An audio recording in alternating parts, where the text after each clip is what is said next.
Hi guys, great day, welcome to Pearl TV, and in this video guys ay gagawa tayo ng isang simpleng merienda which is the homemade burger. Yan, as you can see guys, ang ginamit ko lang dyan na burger ay yung nabibili natin sa sa supermarket, okay? At lahat ng ingredients dyan ay binili lang natin. Okay, so ayan, yung burger na yan, yung ulam burger lang din yan guys na nabili sa supermarket. So at ang gagamitin ko guys din na yung Heinz na mayo mix na guys. Mayo mix na yung ating gagamitin na mayonnaise. Meron na siyang mix na ketchup. So, available na din yan guys sa supermarket. Or, ibaba ko yung link. Click the link to order that mayo mayo mix. Okay, tapos yung guys, ulam burger. Ayan, naka-ready na siya. Meron din ako, dibang nagawa akong vlog guys. Nakita niyo yung vlog ko. Gumawa ako ng Caesar salad.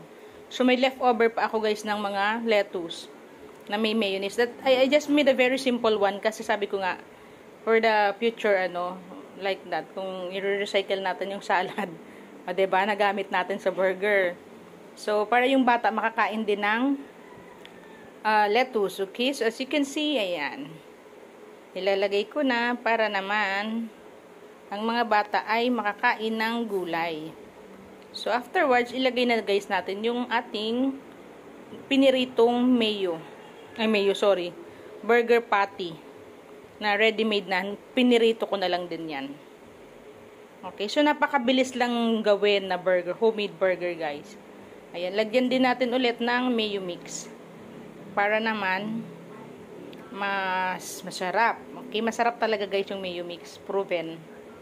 Ayan, so ready na siya guys. Tatakpan na natin at ating lalapangin na guys. Ayan sarap nga guys kain. Gustong-gusto nga guys ni Smart Kid Sabi ko yung isa para bukas yan. Ayan, para sa baon niya yung bukas. Nire-ready ko lang.